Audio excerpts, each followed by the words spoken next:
Before the headlines, before the controversy, before his name became tied to one of the most talked about nights in modern hip-hop, Quando Rondo was one of the fastest rising artists in the South. If you're new to the channel, make sure you like, subscribe, and hit the notification bell so you never miss a deep dive. This is Block Testament. Born Tiquian Terrell Bowman in Savannah, Georgia, Quando Rondo grew up surrounded by instability, poverty, legal troubles in his family, street environments that shaped his worldview early. His father spent much of his childhood incarcerated. His mother faced legal challenges of her own. Structure was limited, and survival instincts developed fast. Music became more than a hobby. It became therapy. As a teenager, he began recording himself singing and rapping, posting raw clips online. There was something different about him. His voice carried pain. Not just aggression, but emotion, vulnerability. In a southern rap scene often driven by bravado, Quando sounded reflective, almost wounded.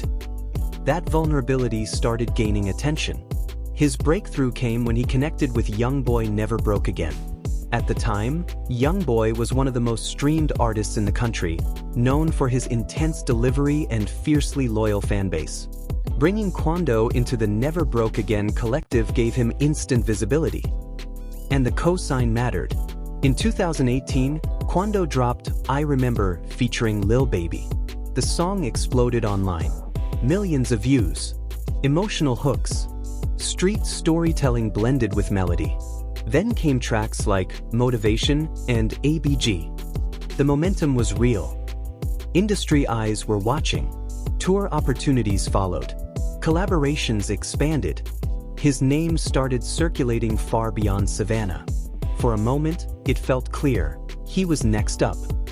But hip-hop history has shown us something over and over again. Momentum can change in a single night. On November 6, 2020, in Atlanta, that night arrived. Outside a nightclub, an altercation broke out involving members of Quando Rondo's team and Chicago rapper King Von. Surveillance footage later showed a physical fight erupting quickly. Within seconds, gunfire followed. King Von was taken to the hospital but later died from his injuries. Authorities identified Timothy Leaks, an associate of Quando Rondo, as the individual who fired the shots. Leaks was charged and maintained that he acted in self-defense. Quando Rondo himself was not charged in the case. Legally, that distinction was clear.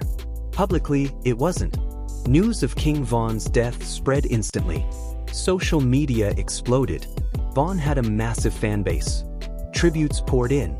Emotions ran high. Shock quickly turned into anger.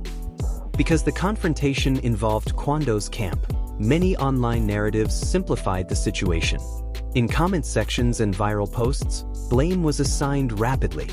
His name became directly linked to the tragedy. Nuance faded. To some, he was responsible by association. To others, it was a chaotic situation that escalated beyond control. Debates about self-defense filled timelines. Discussions about street politics intensified. But the internet doesn't wait for full context before forming a verdict. Mainstream media amplified the story, framing it as another deadly clash within rap culture. The complexity of what happened, the speed, the confusion, the legal arguments, often got reduced to headlines. For Quando Rondo, the consequences were immediate. Scheduled performances began to disappear. Venues cited security concerns. Promoters hesitated. Insurance liabilities increased. Some events were canceled outright. Live shows are critical for rising artists. They generate income. They build fan connection. They maintain visibility. Losing them disrupted his momentum at a crucial point in his career. Tour lineups shifted. Brand relationships became complicated. Even without criminal charges, association alone carried weight. The industry response grew quieter. Some artists remained neutral. Others avoided speaking publicly at all. In hip-hop, alliances and affiliations are delicate. Taking a side can carry consequences. Silence can be strategic. Meanwhile, online threats intensified. Security reportedly increased around his appearances. Travel became more cautious. living under that kind of pressure changes a person. In later interviews and songs, Quando referenced paranoia and emotional strain. At just 21 years old, he found himself at the center of a national tragedy, navigating grief, hostility, and scrutiny all at once. The mental toll showed up in the music. His sound grew darker. Themes of betrayal, isolation, and survival became more pronounced. Where earlier records felt motivational and ambitious, later releases carried defensiveness and exhaustion. Streaming numbers reflected a shift. Before November 2020, his growth trajectory was steady. After the incident, expansion slowed. He retained a loyal core fanbase, particularly within the Never Broke Again audience, but mainstream crossover momentum cooled. Radio support decreased. Playlist placements became less consistent. That sparked a debate. Was he blackballed? Or was he simply caught in the storm of public sentiment? There's no clear answer. The music industry often reacts to optics. Controversy makes executives cautious. Brands evaluate risk. Venues assess safety. At the same time, fan perception drives engagement. If public sentiment shifts, numbers often follow. In the years that followed, additional legal issues unrelated to the Atlanta shooting further complicated his image. Each headline reinforced instability, even when separate from the original incident. Perception compounds. And yet, he continued releasing music. Instead of running from pain, he leaned into it. He addressed loyalty, loss, and being misunderstood. Some listeners respected the honesty. Others struggled to separate art from controversy. So the bigger question becomes, is a comeback possible? Hip-hop has always allowed room for reinvention. Artists have survived scandal before. Redemption arcs are part of the culture. But rebuilding requires strategy, consistency, stability, and time. For Quando Rondo, November 6, 2020, created a permanent dividing line. Before that night, he was known as a melodic street poet from Savannah on a rapid rise.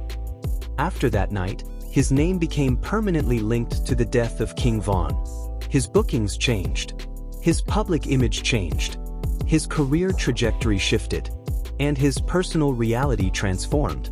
Whether history ultimately views him as unfairly blamed, legally distinct, or simply caught in circumstances that spiraled out of control, the impact is undeniable. One night altered everything. Before the headlines, he was one of the fastest rising artists in the South. After them, he became part of one of hip-hop's most debated tragedies. If you made it this far, comment your thoughts below. Do you think Quando Rondo can fully reinvent his career? Or did that night permanently change the outcome? Make sure you like, subscribe, and hit the notification bell for more in-depth stories just like this. This has been Block Testament.